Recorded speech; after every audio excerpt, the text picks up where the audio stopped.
Olá a todos, sejam muito bem-vindos a mais um podcast filosófico, atividade esta promovida pela Organização Internacional Nova Acrópole do Brasil. Para o nosso podcast de hoje, recebemos o professor da Nova Acrópole de São Caetano do Sul, em São Paulo, José Roberto. Seja muito bem-vindo, José Roberto. Olá, Danilo. Novamente, meu amigo, é um grande prazer estar aqui contigo para compartilharmos algumas ideias filosóficas com todas as pessoas que já nos ouvem há um bom tempo. E dando sequência à 16ª edição da Semana Internacional da Filosofia, que também é promovida pela Unesco, o tema geral da Nova Acrópole para este ano é o valor da unidade em momentos de crise. E para isso escolhemos falar sobre o humanismo encontrado na obra O Pequeno Príncipe, fazendo relações, obviamente, com essa ideia da unidade nos momentos de crise. Não vamos esgotar o tema, muito menos vamos trazer aqui verdades absolutas, mas a ideia, como sempre frisamos, é conversar, é refletir e, sobretudo, aplicar ideias que sejam úteis e práticas para as nossas vidas. Para iniciar o nosso podcast, José Roberto, eu gostaria que você falasse das ideias principais que vão ser abordadas através da obra O Pequeno Príncipe em relação ao tema da Semana da Filosofia, falasse um pouco também sobre a vida e a obra desse grande autor francês que, sem sombra de dúvidas, podemos chamar de um filósofo, porque as reflexões que ele traz em todas as suas obras e, sobretudo, no Pequeno Príncipe, são bastante profundas, vivenciais e frutos de reflexões que servem para todos nós. É isso mesmo, Danilo. E justamente nós buscamos em Nova Acrópole, né, em todas as nossas atividades, enfatizar o valor que a filosofia, digamos assim, a filosofia trabalhada pelos grandes filósofos da humanidade, né, quer nós estejamos falando de Platão, de Sócrates, de Confúcio ou muitos outros, e Saint-Exupéry, Antônio de Saint-Exupéry, é um desses que, sem ter talvez estudado filosofia, ele é realmente, naturalmente, um filósofo. E tanto a nossa ênfase no estudo de um Platão, como, no estudo aí de uma obra, nessa obra O Pequeno Príncipe de Saint-Exupéry, é justamente para a gente mostrar para as pessoas de uma maneira geral, né, que a filosofia cabe na nossa vida e cabe no nosso cotidiano, né, como sempre fez parte aí do cotidiano desse autor maravilhoso que tem essa obra que é considerada quase que unanimemente uma das maravilhas do mundo, junto com alguma de suas outras obras. E Saint-Exupéry, né, ele nasceu em 29 de junho de 1900, em Lyon, na França. Ele praticamente viveu, né, passou a sua infância, a sua juventude numa época de grandes progressos, científicos principalmente, e sempre foi muito encantado com a arte, que possibilitou a arte e a ciência que possibilitou a criação dos balões e dos aviões, tanto que desde os 12 anos, né, quando ele teve a sua primeira experiência num balão, ele já se descobriu apaixonado aí pela aviação.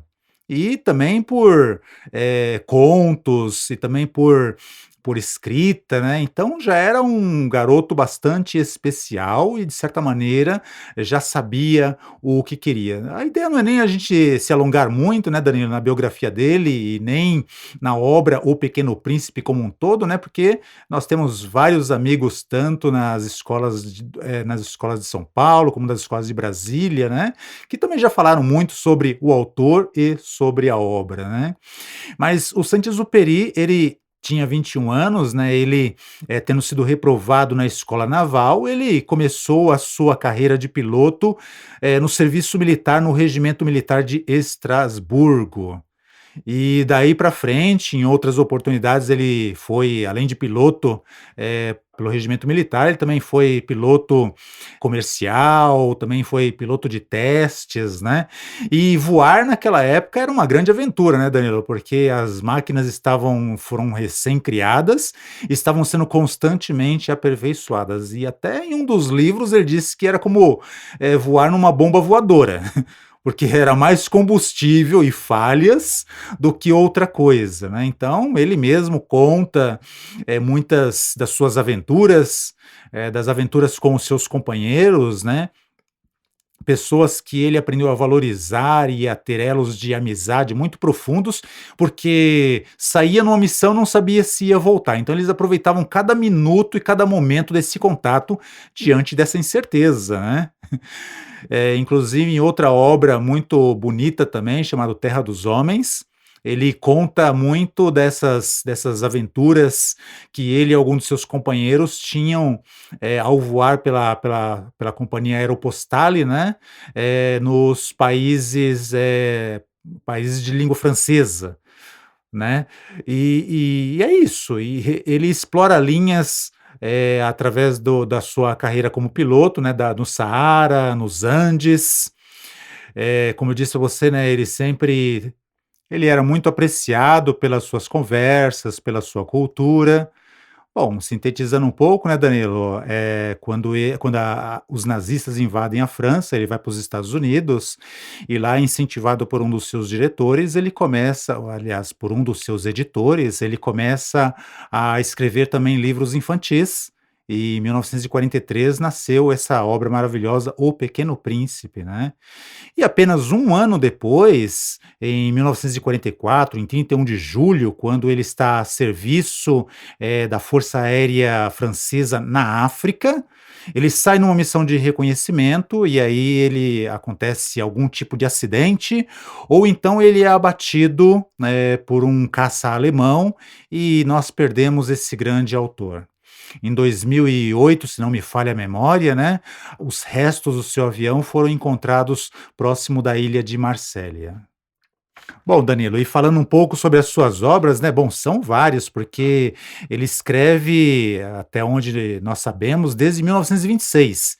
Basicamente, as suas escritas eram sempre sobre essa sua paixão de piloto, né, então nós temos o Aviador em 1926, o Correio Sul em 1929, o Voo Noturno em 1931, A Terra dos Homens em 1939, que é um livro maravilhoso, né, onde ele coloca as suas aventuras com os seus amigos, sobrevoando os Andes como parte do seu serviço de correio aéreo, né?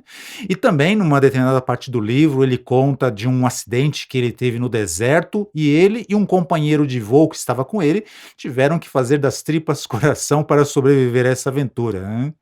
E também fala um pouco da sua vivência na África, né, com histórias, assim, muito bonitas, né, Danilo, onde a gente vê realmente uma experiência, vivida com muita consciência, com muita participação. Isso porque, bom, como a gente viu, né, ele escreve desde 1926 e num determinado momento também ele começa a escrever como repórter, ele começa a desenvolver a sua escrita, com obras para infantis, né, então tudo isso vai refinando muito a sua visão da vida. É uma pessoa que realmente tem um espírito, uma participação, uma visão da vida muito bonita. Bom, em 1943 surge a Carta a um Refém e também O Pequeno Príncipe. E algumas obras póstumas também, como A Cidadela, né, 1948, e outras, né, Danilo, escritas não, editadas a partir de 4 anos após o seu desaparecimento. Bom, Danilo, e se nós formos fazer um resumo aí da obra O Pequeno Príncipe, né, a obra começa com O Pequeno Príncipe, e isso, assim, estou colocando numa ordem cronológica e não propriamente na ordem que ela aparece no livro, né, e o que nós temos é a aventura do Pequeno Príncipe no seu pequeno asteroide B612, onde ele tem as suas aventuras com os baobás, os vulcões e também a Rosa. Inclusive, essa parte da Rosa, né, o relacionamento e os conflitos que ele começa com ela, é que, num determinado momento, né, ele a magoando e a Rosa magoando o Pequeno Príncipe, ele parte aí nas suas viagens, encontrando no seu caminho personagens bastante, inusitados, né, como o rei, o bêbado, o negociante de estrelas, né, o acendedor de lampiões e, por último, o geógrafo, que eu recomenda a ir reconhecer a Terra, porque é um planeta com um certo interesse. E chegando à Terra também, o príncipezinho, né, descendo no deserto, ele tem alguns contatos que são bastante significativos, bastante simbólicos, como, por exemplo, a cobra, que num determinado momento, né, ela se oferece para que, se ele quiser voltar para o seu planeta, ela está disposta a ajudá-lo. E é muito interessante, né, que a cobra diz assim: "Através do meu veneno eu posso", e o príncipezinho, né, ele diz assim: "Bom, eu entendo o que você quer dizer", né, se referindo a que o corpo dele teria que morrer para que a alma, o espírito, a essência dele pudesse voltar para o seu planeta. Bom, mais à frente, né, Danilo, o Pequeno Príncipe vai encontrar o jardim com 5.000 rosas. Ele bate uma certa angústia, porque ele se considerava bastante especial, porque tinha, a sua rosa, que era a única que ele conhecia. De repente, né, ele começa a criar aquela sensação de que, não há nada de especial em ter uma rosa que é igual a essas 5.000 rosas do jardim. E aí, na sequência, né, Danilo, ele vai conhecer a raposa, e é aí que nós vamos focar um pouquinho, né, Danilo, a nossa conversa, nesse diálogo que ele tem com a raposa, de onde nós vamos extrair essas gotas de humanismo ao qual o nosso título, o nosso tema se refere. E mais adiante, né, Danilo, depois desse diálogo com a raposa, ele vai encontrar o aviador, que é onde começa a obra O Pequeno Príncipe, mas numa sequência cronológica, né, depois de encontrar a raposa, ele encontra o aviador ali desesperado porque caiu e ele tem pouca água, poucos mantimentos, né, então ele está muito preocupado em consertar o seu avião. E através desse contato com o Pequeno Príncipe, nós vamos ver o aviador, mudando o seu foco de interesse, quase que resgatando, né, a criança interior que existe dentro dele. E sofrendo também, tendo sido cativado pelo Pequeno Príncipe, né, sofrendo também porque em algum momento ele já antecipa a despedida do seu amigo, que vai lhe deixar saudades e vai lhe deixar tesouros para a vida toda.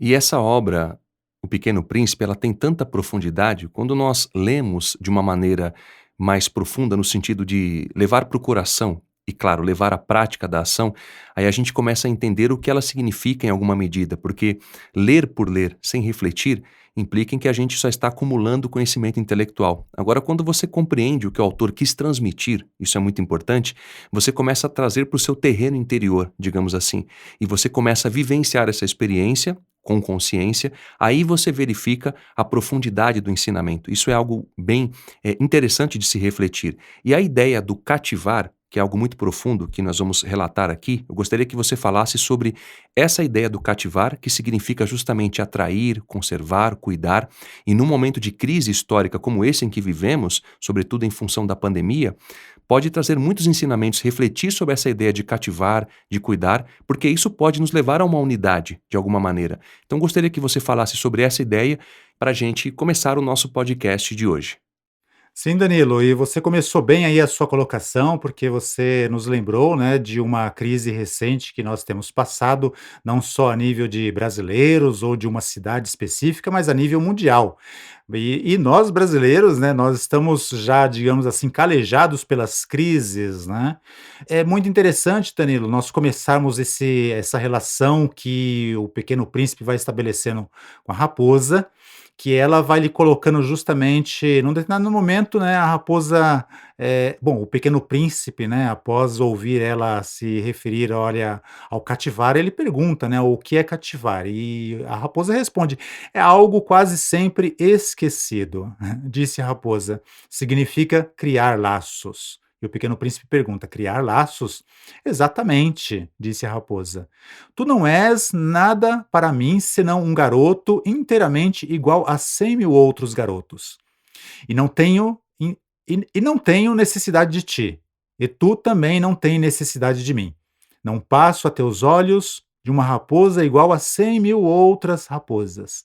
Mas, se tu me cativas, nós teremos necessidade um do outro. Serás para mim único no mundo, e eu serei para ti única no mundo. Eu começo a compreender", disse o Pequeno Príncipe. "Existe uma flor. Eu creio que ela me cativou." Então, né, Danilo, a raposa já começa na resposta do criar laços a dizer o que é criar laços, né? O que é cativar. É fazer com que uma coisa, né, deixe de ser o seu comum numa massa de elementos iguais para ter um valor único, né? E quando nós falamos em valorizar alguma coisa, a gente está falando de um sentimento, né? E é muito interessante que é só você perguntar para uma criança, vamos supor uma situação bem ridícula mesmo, né, que você diga para uma criança que: "Olha, essa pessoa não é mais a sua mãe. Existem aqui essas 10 mulheres mais bonitas, mais ricas, mais famosas e etc, etc, etc". Bom, uma criança, né, Danilo, sem muita formação cultural, sem muita formação educacional, ela jamais vai escolher entre 10 mulheres a sua mãe que a criou, que se sacrificou por ela, ou seja, que naturalmente a cativou. Então a gente percebe, né, que o cativar do qual fala a raposa se baseia em algo que naturalmente está no coração dos seres humanos.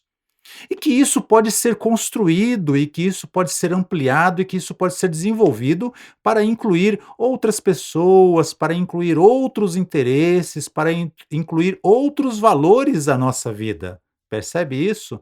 Então, cativar tem muito a ver com isso, né? Tirar da massa comum da qual as coisas pertencem para lhe dar um sentimento de elemento especial, de coisa especial e de coisa imprescindível. E é muito interessante, né, a linguagem do livro, porque mostra uma raposa que fala e um pequeno príncipe que repete, quase que simbolizando um aprendizado. Porque o Pequeno Príncipe, né, quando ele se decepciona com a sua rosa, com o possuir uma rosa, é a observação que ele faz, né? Nossa, eu pensei que eu era uma pessoa especial porque eu tinha uma rosa e aqui tem 5.000 rosas iguais à minha. Então, o que que tem a minha de especial? Ah, eu começo a compreender. Tem uma rosa e eu acho que ela me cativou. E só complementando o que você disse, José Roberto, sempre que eu leio O Pequeno Príncipe, me traz essa ideia da fábula, porque a gente tem animais que falam, tem uma série de elementos ali que simbolizam uma fábula e que trazem esses ensinamentos que são profundos e diretos, são muito intuitivos. Nós poderíamos até dizer que O Pequeno Príncipe é um livro para o coração humano, independente da faixa etária, é um livro muito verdadeiro, muito simbólico, muito prático também, e claro, é muito vivencial quando a gente compreende no fundo de nós mesmos e agimos em função daquilo que a gente compreendeu. E é um livro para o coração do adulto, né, Danilo? Ou melhor, como ele mesmo diz, né? É um livro para criança que vive no coração do adulto, lembrar de coisas que muitas vezes em sociedades como a nossa, nós somos levados a esquecer, né? Como a raposa mesmo, né? Ela diz para o Pequeno Príncipe, né? São coisas que os seres humanos, que os homens esqueceram, né? Exatamente. Inclusive, a dedicatória do livro é o amigo Leon Werther. Portanto, ele dedica esse livro à criança que há em cada um de nós, no sentido do que implica a virtude da pureza na criança, como esse exemplo que você bem trouxe em relação à criança e à sua mãe. E há um outro ponto importante que é justamente a ideia do rito, quando a raposa fala com ele sobre os caçadores que, ao caçá-la, quando vão fazê-lo, eles fazem um rito.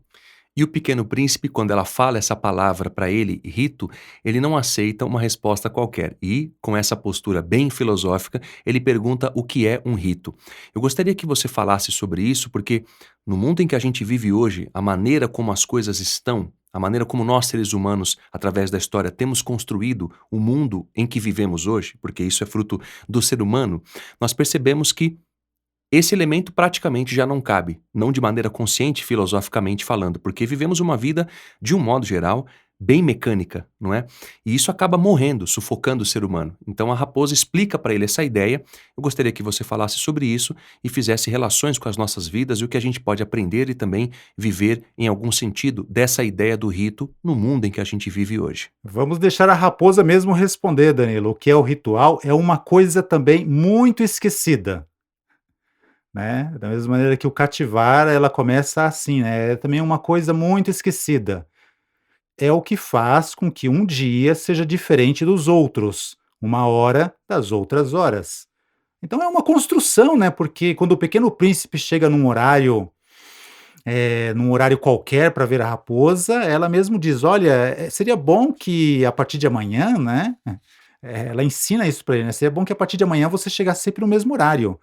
Porque se você me diz assim: "Eu vou chegar às 4, desde as 3 horas eu começo a preparar o meu coração". né. Então é algo muito importante para que você crie, digamos assim, uma expectativa, para que você trabalhe sentimentos, né, para que você, digamos assim, se vista adequadamente. Como ela diz assim, né, se a gente juntar essas 2 partes, né, Danilo, o cativar, quer dizer, é um esforço que você está fazendo para construir uma amizade, né, construir, um conhecimento que seja válido para a sua vida. Então, essa entrega ela tem que ter um sentido que você compreenda, mas também tem que ter, uma motivação, de coração, né, que vai implicar numa atitude muito prática, que é o quê? Um ritmo, um esforço, uma integração de enfim, uma integração de elementos, né, que você, faça com que aquilo vá pouco a pouco, te fazendo cada vez mais sentido, né.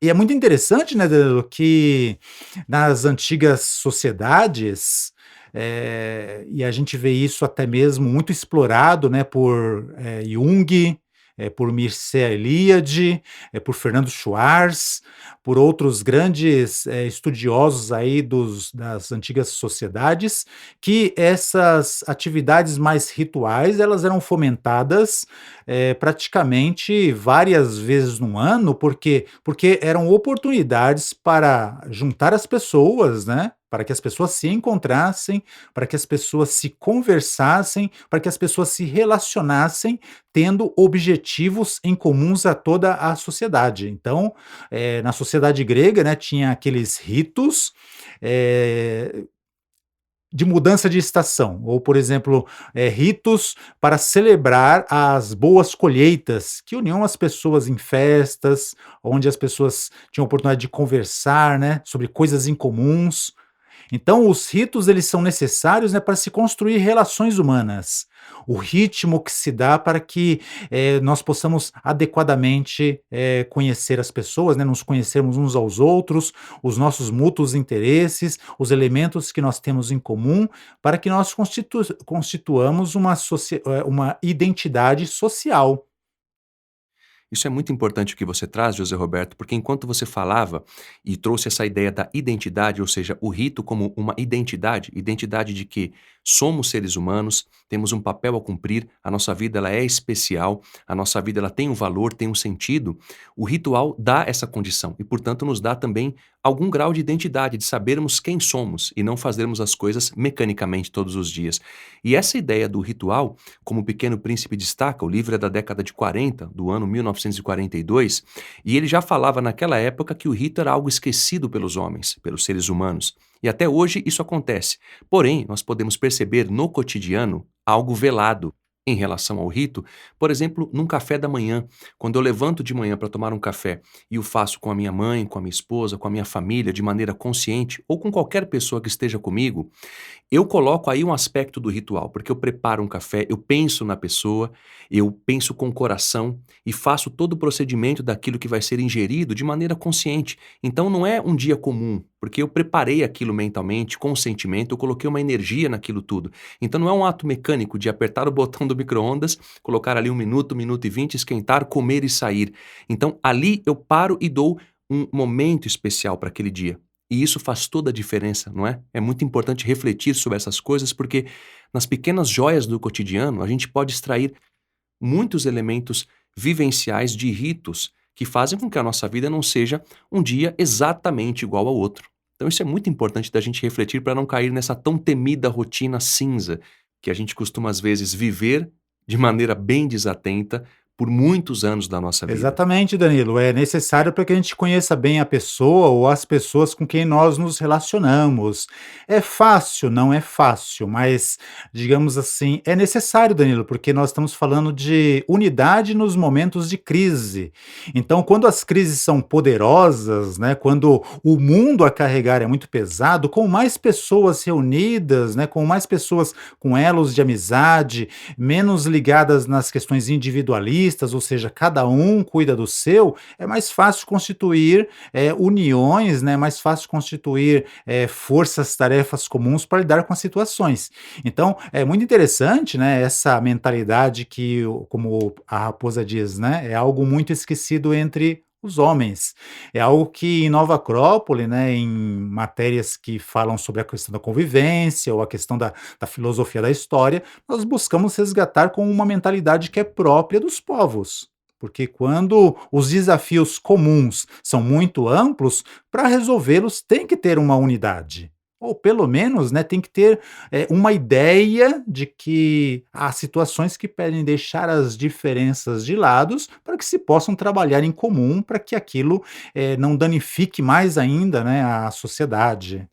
E por isso que é muito importante a gente refletir sobre essas ideias em relação à unidade nos momentos de crise, a tudo isso que o Pequeno Príncipe nos ensina em termos de virtudes e de valores, a essa ideia de cativar, que é de criar laços, porque isso nos ajuda a resolvermos as coisas juntos. Quando a gente se isola e acaba vivendo como feudos, ou seja, cada um dentro da sua experiência, isolados, a gente vai ter cada vez mais problemas, porque a gente pode resolver sozinho.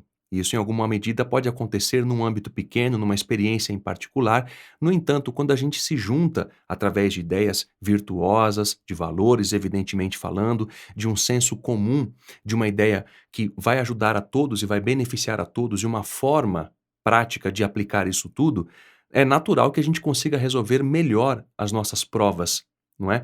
Agora, quando a gente se isola, a dificuldade só tende a crescer. Então, o Pequeno Príncipe ensina muito sobre isso e eu gostaria que você falasse também um pouco mais sobre como viver essas ideias que ele vai trazendo, ou seja, cativar os ritos, criar laços, uma ideia de unidade, de amizade, de vínculos mais profundos, porque isso tudo faz uma diferença tremenda nas nossas vidas, não só em momentos de crise, mas em todas as nossas fases da vida. Chega um momento, né, Danilo, nesse diálogo entre o Pequeno Príncipe e a raposa, em que a raposa mesmo recomenda ao Pequeno Príncipe: vai rever as rosas. Assim compreenderá que a tua é a única no mundo. Tu voltarás para me dizer adeus e eu te presentearei com um segredo. Ou seja, né, Danilo, ele está ensinando o seguinte, né? Não é a quantidade, mas é a qualidade. E essa qualidade das coisas, ela só nasce com um trabalho de participação consciente. Ao mesmo tempo que o Pequeno Príncipe ele teve alguns dissabores com a Rosa, esses pequenos dissabores só aconteceram porque ele já tinha um sentimento por ela, né, não é verdade? Ele buscava protegê-la, ele buscava ouvi-la quando ela falava dos seus espinhos necessários contra os tigres. Então a gente percebe, né, que o contato humano ele não exclui mesmo o conflito, né, ele não exclui o conflito, porque esse conflito, essa preocupação, ao mesmo tempo que tinha o conflito com a Rosa, ele se preocupava em colocar uma redoma para que o vento, da noite, não a prejudicasse, né, a sua saúde, não a fizesse espirrar. Claro que num determinado momento, por falta de experiência, de saber lidar com esse seu mundo emocional, ele sai às suas viagens. Então ele tem muitas aventuras, ele tem muitas experiências, mas ele ainda não consegue, sabe, fazer uma unidade do que tudo isso significa. O contato com o rei, o que significa? Nós que somos leitores, a gente vai entendendo o que o autor, o Saint-Exupéry, quer dizer, mas o Pequeno Príncipe não, porque ele ainda está bem no meio da coisa, né? O acendedor de lampiões, o que significa isso? E o negociante, que só vê as estrelas como negócios, como alguma coisa distante, né? E o geógrafo, né, que só repara nas montanhas e não nas rosas, né? Percebe isso? Então é muito interessante, né, que o Pequeno Príncipe, ele começa a perceber o valor de todas essas coisas, das estrelas, do planeta Terra, das suas experiências como um todo, e mesmo dos seus próprios conflitos emocionais por conta desse contato com a raposa. Então a raposa vai ajudando através dos seus ensinamentos, através dos seus diálogos e da sua paciência, a fazer com que ele vá dando valor ao mundo, né? Tanto que mais à frente, né, a raposa vai dar para ele o segredo do coração, né? Eis o meu segredo. É muito simples, só se vê bem com o coração. O essencial é invisível aos olhos, né? Então nós percebemos que aí a raposa faz com que o Pequeno Príncipe percebe que o Pequeno Príncipe, ele se tornou responsável pela rosa, né? Tu te tornas eternamente responsável por aquilo que cativas. Qual o valor disso, né, Danilo? Lembra do diálogo que acontece antes, né, quando a raposa ela começa esse diálogo com o Pequeno Príncipe, né, ela diz o seguinte: "Vês, lá longe, os campos de trigo? Eu não como pão. O trigo para mim não vale nada. Os campos de trigo não me lembram coisa alguma, e isso é triste. Mas tu tens cabelos dourados. Então será maravilhoso quando me tiveres cativado. O trigo, que é dourado, fará com que eu me lembre de ti. E eu amarei o barulho do vento no trigo." Essa mensagem é fantástica, né, Danilo? E responde a sua pergunta: o que que nós podemos retirar para o nosso cotidiano desse diálogo entre, só desse diálogo entre a raposa e o príncipe, né? Que quando você se aproxima, quando você se conhece, e o Pequeno Príncipe faz esse processo, né, com a ajuda da raposa, ao mesmo tempo você vai descobrindo o segredo para se aproximar de outra pessoa. E meu amigo, quando são duas pessoas que compartilham ideias, sentimentos em comuns, nós já não temos duas pessoas, nós temos uma unidade, né. Se você vai ampliando isso para incluir outras pessoas, né, para compartilhar o que você sabe com outras pessoas, para que juntos possamos, desenvolver metas, trabalhos comuns, né, não apenas no nível pessoal, né, mas no nível mais humano mesmo, né, desenvolver gotas de humanismo, que possamos reverter em prol dos nossos da humanidade.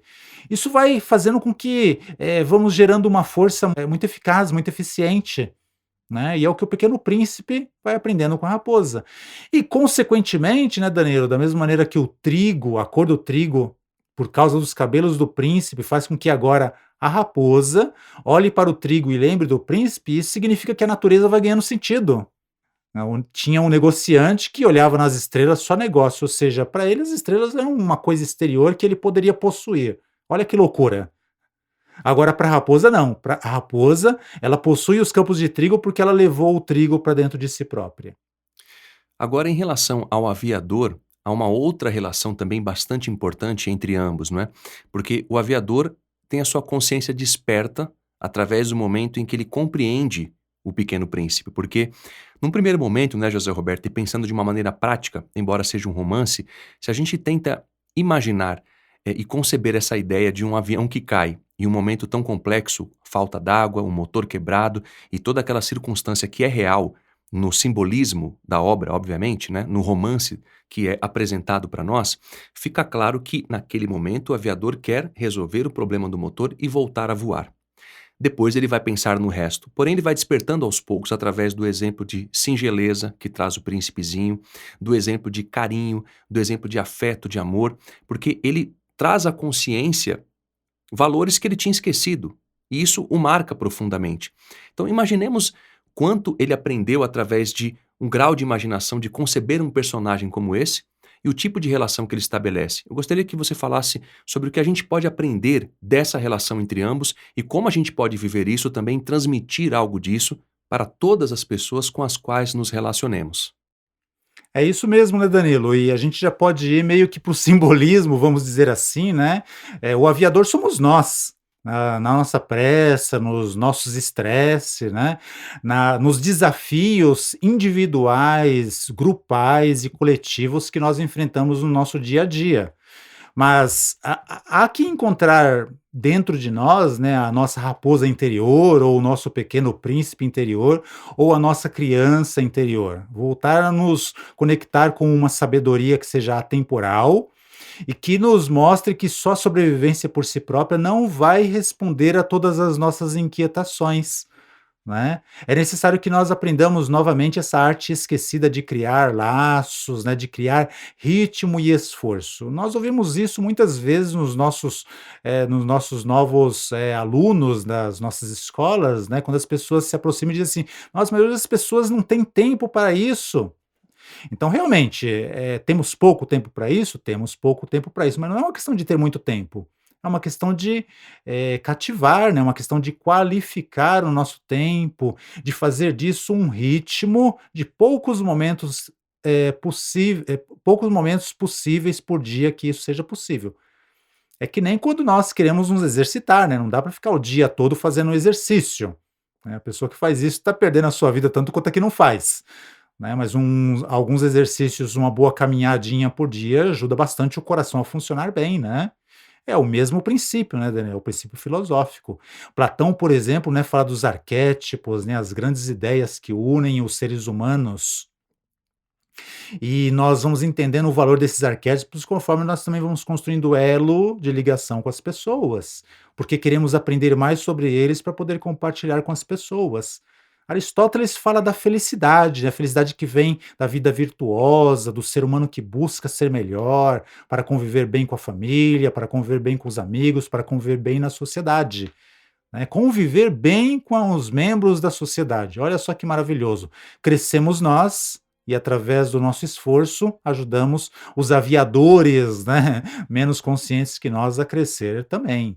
E é maravilhoso o final do diálogo do Pequeno Príncipe com o aviador, porque, o aviador ele começa a ver as estrelas de uma maneira diferente, né, poética, mística, filosófica, né, reflexiva, porque em qualquer uma daquelas estrelas, ele não sabe bem qual, mas em qualquer uma daquelas estrelas está o Pequeno Príncipe. Então, através desse diálogo, né, desse deixar a correria e se dedicar um pouco de tempo ao Pequeno Príncipe, as estrelas ganham um novo sentido para esse aviador.